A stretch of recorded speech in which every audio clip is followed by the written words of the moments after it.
Hello and welcome all of you on my YouTube channel doctor MKG transformation. Class 12th के exam oriented series में आज बात होगी important one liner. आपके objective सवाल बन के इवोल्यूशन चैप्टर से आ सकते हैं। तो इवोल्यूशन के इस कड़ी में बात करते हैं खास और बेहद खास वन लाइनर, एक लाइन में इम्पॉर्टेंट ऑब्जेक्टिव के बारे में। सबसे पहले अगर आप इवोल्यूशन से संबंधित तथ्यों को एग्ज़ाम में मेमोरी के तौर पे ले जाना चाहते हैं तो ये पॉइंट्स बिल्कुल याद रहने चाहिए। Theory of inheritance of acquired character, exam में पूछा जाता है कि उपार्जित गुणों की वंशागति का सिद्धांत किसके द्वारा दिया गया था। लेमार्क का नाम यहाँ पे बिल्कुल याद रखना है। यहाँ पे एक पॉइंट और ऐड कर दे, लेमार्क वही हैं जिन्होंने बायोलॉजी शब्द का प्रयोग सबसे पहले किया था। Biology was first of all introduced by Lamarck.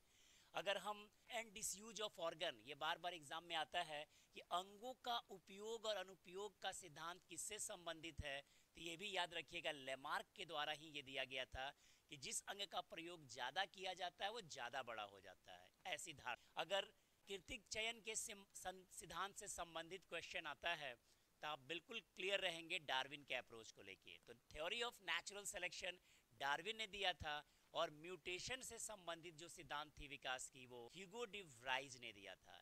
ये बेहद इंपॉर्टेंट वन लाइनर होने वाले हैं इस बार 2026 के एग्जाम। अगर हम और क्वेश्चंस में आए तो आपसे पूछा जाएगा कि नेचुरल सिलेक्शन यानी प्राकृतिक चयन और सर्वाइवल ऑफ फिटेस्ट की गाथा है एक तरीके से। तो याद रखिएगा डार्विन ने अपने सिद्धांत में इसकी व्याख्या की थी। डार्विन से संबंधित एक और क्वेश्चन आता है कि डार्विन साहब जो थे गैलेप आइसलैंड पे गए थे घूमने के लिए। कौन से द्वीप पे घूमने गए थे ये पूछता है डार्विन का। तो गैलापागोस आइसलैंड गए थे और वहाँ पे उन्होंने एक स्पेशल तरह की चिड़िया देखी थी, बर्ड्स देखी थी, जिसका नाम उन्होंने रखा था डार्विन फिंचेस। तो ये बात आप अपने दिमाग में बिल्कुल कंठस्थ कर लेंगे।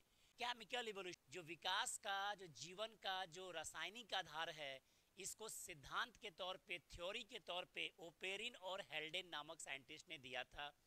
और इसी से संबंधित एक प्रश्न आएगा कि प्रयोग के द्वारा इसे कौन साबित किया था।